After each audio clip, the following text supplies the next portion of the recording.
નમસ્કાર મિત્રો, આજે આપણે આ વિડીયોમાં જાણીશું કેદારનાથ ધામના રહસ્ય વિશે। સનાતન ધર્મમાં કેદારનાથને અદ્ભુત ઉર્જાનું કેન્દ્ર માનવામાં આવે છે। પહાડોથી ઘેરાયેલા કેદારનાથ મંદિરનો મહિમા ખૂબ જ અનોખો છે। અહીં 5 નદીઓ મંદાકિની, મધુગંગા, ક્ષીરગંગા, સરસ્વતી અને સ્વર્ણગૌરીનો સંગમ થાય છે, જેમાં કેટલીક નદીઓનું હવે અસ્તિત્વ જતું રહ્યું છે। અહીં બાબાના દર્શન પહેલાં કેદારનાથ રોડ પર આવતા ગૌરીકુંડમાં સ્નાન કરવાનો નિયમ છે। દર વર્ષે ભૈરવ બાબાની પૂજા પછી જ મંદિરના કબાટ બંધ અને ખોલવામાં આવે છે। એવું કહેવાય છે કે જ્યારે મંદિરના દરવાજા બંધ હોય છે ત્યારે ભગવાન ભૈરવ આ મંદિરની રક્ષા કરે છે। શાસ્ત્રો અનુસાર જે વ્યક્તિ કેદારનાથના દર્શન કર્યા વિના બદ્રીનાથની યાત્રા કરે છે તેને યાત્રાળુ ફળ મળતું નથી। અહીં સ્થિત બાબા ભૈરવનાથનું મંદિર વિશેષ મહત્ત્વ ધરાવે છે। ભીમ બળદના રૂપમાં શિવની નજીક જતાં જ આત્મનિરીક્ષણ કરીને જમીનમાં જવા લાગ્યા। આ જોઈને ભીમે બળદના રૂપમાં શિવના ખૂંધ એટલે કે પાછળનો ભાગ પકડી લીધો, જે અહીં ખડક બનીને બેઠો થઈ ગયો।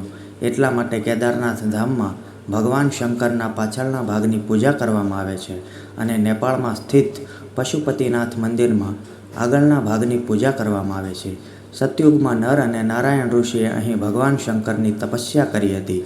ભગવાન શિવ કેદારનાથ ધામમાં જ્યોતિર્લિંગના રૂપમાં પ્રગટ થયા, તે તેમના પુણ્યનું ફળ છે। જે ભક્તો બાબા કેદારના દર્શન કરે છે તેમના રોગ, દોષ, પાપ આ બધા નાશ પામે છે। શિયાળામાં ઠંડી અને હિમવર્ષાને કારણે દરવાજા બંધ થઈ જાય છે। ત્યારબાદ ઉખીમઠ સ્થિત ઓમકારેશ્વર મંદિરમાં બાબા કેદારની પૂજા કરવામાં આવે છે। હવે આપણે જાણીશું કેદારમાં તબાહી પરંતુ નાથ સુરક્ષિત કઈ રીતે। લોકવાયકા છે કે કેદારનાથ મંદિરનું નિર્માણ સર્વપ્રથમ પાંડવ વંશના જન્મેજયે કરાવી હતી। ત્યારબાદ આદિ શંકરાચાર્યે તેનું સમારકામ કરાવ્યું। 4 ધામની સ્થાપના અને 12 જ્યોતિર્લિંગોની મહિલાનું પ્રતિષ્ઠાપન આદ્ય શંકરાચાર્ય દ્વારા જ માનવામાં આવે છે। શંકરાચાર્યએ કેદારનાથમાં જ દેહ ત્યાગ કર્યો હતો। અહીં જ તેમની સમાધિ છે। થોડા વિદ્વાનો વર્તમાન મંદિરને ભોજકાલીન પણ માને છે, પરંતુ મંદિરનું નિર્માણ શૈલી સંકેત કરે છે કે તે અયોધ્યાના સૂર્યવંશી કત્યુરી રાજાઓએ બનાવ્યું હતું। કત્યુરી રાજવંશ ભારતના ઉત્તરાખંડ રાજ્યનો એક મધ્યયુગીન રાજવંશ હતો, જેનું કુમાઉ ક્ષેત્ર ઉપર 6 થી 11મી સદી સુધી શાસન રહ્યું। કત્યુરી રાજાઓએ ગિરિરાજ ચક્ર ચૂડામણીની ઉપાધિ ધારણ કરી હતી અને તેમની પહેલી રાજધાની જોશીમઠમાં હતી। મંદિરનું નિર્માણ તેમના જ નામાવાળી કત્યુરી શૈલીમાં થયું છે। મંદિર એક 6 ફૂટ ઊંચા પથ્થરના ચોરસ ચબૂતરા ઉપર બનેલું છે। મંદિરના ગર્ભગૃહ પાસે ચારેય ખૂણામાં 4 સુદૃઢ પાષાણ સ્તંભ છે, જ્યાંથી પસાર થઈને પ્રદક્ષિણા થાય છે।